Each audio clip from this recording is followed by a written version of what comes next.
Sac poubelle sur l'Arc de Triomphe. On n'a jamais autant espéré un gros coup de vent à Paris pour nous dégager tout ça. Quelle humiliation! Quelle humiliation!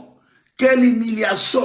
Nous sommes humiliés! Mais quelle erreur! On crache sur l'empaquetage de l'Arc de Triomphe sans aucun argument. On traite l'œuvre de Christo de sac poubelle et on se sent français. L'emballage du célèbre monument nous met face à un des plus grands problèmes de l'espèce humaine. Chacun pense détenir la vérité, souvent à tort. À tel point que certains individus en arrivent à formuler un avis tranché sans même avoir pris le temps d'étudier l'objet de leur avis. Quelle humiliation! Je vais vous dire quelque chose. Tous ceux qui s'insurgent contre l'empaquetage de l'Arc de Triomphe en disant que c'est une insulte à la France ou le signe d'une quelconque décadence se trompent. Pour quelle raison? Car à cause de leur attitude, ils sont à 1000 lieues d'adopter l'état d'esprit nécessaire à la compréhension de la démarche artistique de l'artiste décédé. Et alors, ils s'abrutissent eux-mêmes tout en créant des tensions qui n'ont pas lieu d'être. Les conséquences de ce genre de comportement peuvent être graves, et dans le meilleur des cas, elles n'en restent pas moins négatives. Qu'est-ce qui se passe maintenant? Nous ne pouvons pas laisser faire ça.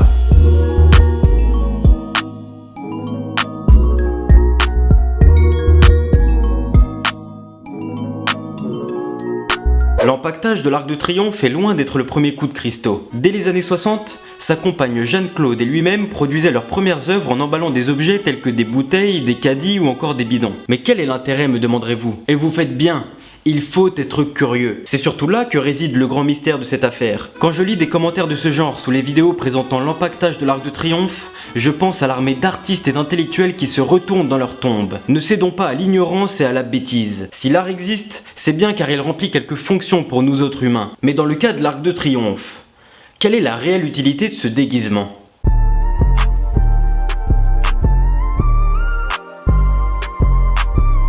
Christo et sa femme Jeanne-Claude, décédés tous les deux, n'avaient rien à voir avec la plupart des autres artistes. Pas de tableau, pas d'écrit, pas de sculpture ni de musique. Leurs œuvres à eux sont temporaires et personne, même pas eux, ne peut les posséder. De plus, elles ne sont pas commercialisables et n'ont même pas vocation à l'être. Cela suffit déjà à les écarter de l'élite des grands artistes de notre temps. Mais ce n'est pas tout. Leurs plus grandes œuvres n'auraient pu voir le jour sans l'existence de célèbres monuments. En effet, les deux plus gros coups qu'ils aient pu faire avant de s'attaquer à l'Arc de Triomphe sont d'avoir recouvert le Pont Neuf à Paris et le palais du Reichstag en Allemagne. Autrement dit, leurs œuvres sont particulières en ceci qu'elles nécessitent des œuvres déjà existantes pour prendre forme. Mais alors pourquoi ne pas créer eux-mêmes leurs propres œuvres, indépendamment des monuments déjà existants? Là est toute la saveur de leur art. Là est aussi ce que les gens qui sont contre l'empaquetage de l'Arc de Triomphe n'ont pas compris. En cachant les monuments qu'ils emballent, ils souhaitent créer du mystère. Et bien qu'ils réalisent un film à suspense dans ce cas-là et qu'ils laissent notre bel et grand Arc de Triomphe tranquille, mais rien à voir. En cachant les monuments qu'ils emballent, ils souhaitent créer du mystère autour des monuments même qu'ils ont emballés. Avec cet accoutrement, force est de constater qu'il peut être difficile de reconnaître l'Arc de Triomphe. Et même si nous le reconnaissions, il nous faut admettre qu'on voit rien de plus que sa silhouette. Or, lorsque nous sommes face à quelque chose de mystérieux qui fait 50 mètres de haut par-dessus le marché, nous voulons comprendre, nous voulons saisir l'utilité de l'objet de ce mystère. Premier point donc, l'empaquetage de l'Arc de Triomphe attire l'attention sur le monument. C'est complètement idiot, personne ne loupe l'Arc de Triomphe, tout le monde le regarde et s'arrête pour l'admirer. En êtes-vous si sûr ? Que dites-vous des milliers de Parisiens qui passent devant chaque jour sans prendre la peine de l'observer? Que dites-vous des touristes qui vont le voir simplement pour le prendre en photo? L'empaquetage de l'Arc de Triomphe fait de toiles colorées et de rubans rouges ne peut que surprendre les passants et les inciter à s'arrêter quelques instants. Paradoxalement, on révèle en cachant. On révèle en cachant car en supprimant de notre vue ce qui a toujours été visible jusque-là, donc en cachant, on amène les curieux à s'intéresser à ce qui est caché. On amène les curieux à se questionner sur l'utilité de la chose cachée. En ce sens, on révèle ce qui est caché. Pour autant, Christo et son épouse voulaient provoquer plus que ça en empaquetant le célèbre monument. Ils voulaient offrir un regard neuf sur celui-ci. Ils savaient très bien qu'en cachant un des emblèmes de la France sous une gigantesque bâche, celui-ci changerait de forme, et presque d'identité. Il aurait une nouvelle saveur, il serait nouvellement perçu. Cela déclenche alors des questionnements insoupçonnés. Qu'est-ce qui fait que l'Arc de Triomphe est si singulier? D'où vient tout son prestige? Où réside sa valeur? En somme, il n'y a pas une simple provocation derrière l'installation de cette toile. Il y a toute la volonté de faire réfléchir les spectateurs, et de surprendre. Ce sera comme un objet vivant qui va s'animer dans le vent et refléter la lumière. Les plis vont bouger, la surface du monument va devenir sensuelle. les gens auront envie de toucher l'Arc de Triomphe, disait l'artiste en parlant de son projet rêvé. Poser aujourd'hui un artifice sur un monument vieux de presque 200 ans, c'est aussi le rajeunir. Tel du maquillage que se met sur le visage une femme sentant la vieillesse la rattraper, l'Arc de Triomphe est emballé afin de montrer qu'il n'a pas fini d'exister et d'exciter les Français. C'est, selon une certaine perspective, rendre éternel un chef-d'œuvre français que de montrer qu'il fait encore de l'effet. C'est, dans un sens, nous amener à penser que ce monument n'a pas fini d'évoluer avec nous. Vous et votre progrès en attendant l'Arc de Triomphe en paye les frais. Ne soyez pas si bornés. C'est notamment en hommage à ce monument que Christo a décidé de le faire emballer. En hommage ? Laissez-moi rire. En remettant au goût du jour l'Arc de Triomphe, par une juxtaposition d'art contemporain sur un monument ancien, Christo rajeunit le célèbre arc pour le ramener à notre conscience. S'il fait ça sur l'Arc de Triomphe, ce n'est pas pour l'invisibiliser et amener les gens à s'intéresser à la Tour Eiffel ou à Notre-Dame.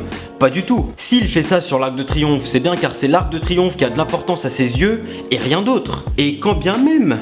Imaginez la déception de tous les touristes venus à Paris pour voir l'Arc de Triomphe qui le retrouveront emballé. D'une, la nouvelle de l'empaquetage du monument a été mondialement partagée, donc les touristes sont censés être au courant. De deux, il y a un nombre incalculable de choses sublimes à voir à Paris en dehors de l'Arc de Triomphe. Enfin, n'est-ce pas une chance que de pouvoir assister à l'empaquetage de l'Arc de Triomphe, sachant que c'est la première et la dernière fois de son histoire que cela se produit? Alors cessez votre mauvaise foi.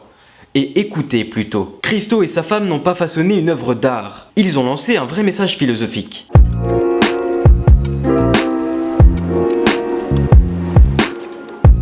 Ne pas se laisser berner par les apparences est une chose fondamentale. Trop souvent, nous jugeons sans chercher à connaître, sans même chercher à comprendre. Mais qu'est-ce qu'un jugement s'il n'est pas accompagné d'un raisonnement un tant soit peu travaillé? Il est stérile, il n'a aucune valeur. Et quand il s'agit d'art, personne ne parle la même langue. Alors je sais, l'Arc de Triomphe est un symbole des victoires de Napoléon et un hommage aux soldats français. Il est l'un des emblèmes de la France les plus connus et les plus visités. À première vue, nombreux sont ceux à être tentés par l'idée que l'œuvre de Christo n'est qu'une provocation indécente, une insulte à la France et à son histoire, ou un vulgaire sac poubelle qui ne mériterait pas d'être érigé. Mais à bien y réfléchir, l'œuvre de Christo va bien plus loin que ça. Elle constitue même une mise en avant du célèbre monument. Autant parce qu'elle attire l'attention sur celui-ci, autant parce que le coup de buzz qu'elle provoque amènera des touristes et des curieux à s'intéresser au génie français. Dans ce cas, peut-on toujours dire que c'est purement scandaleux ou que Napoléon doit se retourner dans sa tombe? Comme l'a bien dit Andy Warhol, célèbre artiste du XXe siècle, l'artiste est un homme qui produit des choses dont personne n'a besoin, mais dont il pense pour une raison ou une autre que c'est une bonne idée de les donner tout de même. Cela met en perspective l'idée que la première chose à faire lorsqu'on parle d'une œuvre d'art,